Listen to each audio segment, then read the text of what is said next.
कार्तिक पूर्णिमा पर गंगा स्नान क्यों जरूरी है? कार्तिक मास की अमावस्या की जितनी अहमियत मनाई गई है, उतनी ही अहमियत कार्तिक मास की पूर्णिमा की मानी जाती है। इस दिन दान तथा गंगा स्नान करने का खास अहम माना गया है। हर साल में 12 पूर्णिमा आती हैं, किंतु जब अधिक मास अथवा मलमास आता है तो इनकी संख्या 13 हो जाती है। कार्तिक पूर्णिमा को त्रिपुरारी पूर्णिमा भी कहा जाता है।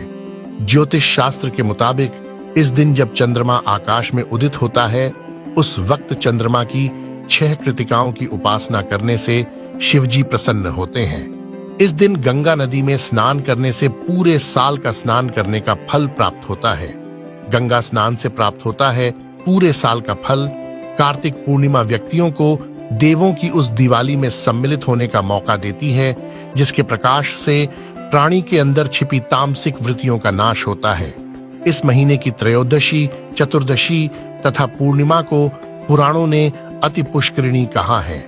स्कंद पुराण के मुताबिक जो व्यक्ति कार्तिक मास में रोजाना स्नान करता है, वह अगर सिर्फ इन 3 तिथियों में सूर्योदय से पूर्व स्नान करे तो भी पूर्ण फल का भागी हो जाता है। कार्तिक मास की पूर्णिमा को कार्तिक पूर्णिमा, त्रिपुरी पूर्णिमा या गंगा स्नान के नाम से भी जाना जाता है। शास्त्रों में कार्तिक पूर्णिमा के दिन गंगा स्नान करने की काफी अहमियत बताई गई है। माना जाता है कि इस दिन गंगा स्नान करने से पूरे साल गंगा स्नान करने का फल प्राप्त होता है। इस दिन गंगा समेत पवित्र नदियों तथा तीर्थों में स्नान करने से खास पुण्य की प्राप्ति होती है, पापों का खात्मा होता है।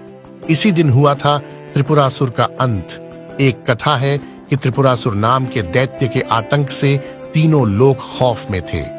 त्रिपुरासुर ने स्वर्ग लोक पर भी अपना अधिकार जमा लिया था। त्रिपुरासुर ने प्रयाग में बहुत दिनों तक तप किया था।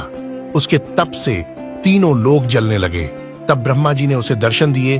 त्रिपुरासुर ने उनसे वरदान मांगा कि उसे देवता, स्त्री, पुरुष, जीव, जंतु, पक्षी, निशाचर न मार पाएं।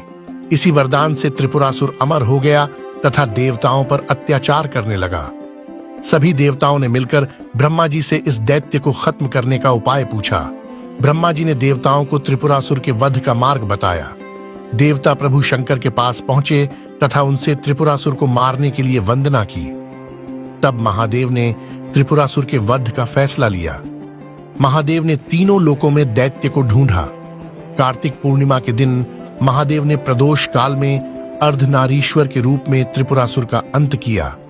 उसी दिन देवताओं ने शिवलोक मतलब काशी में आकर दिवाली मनाई।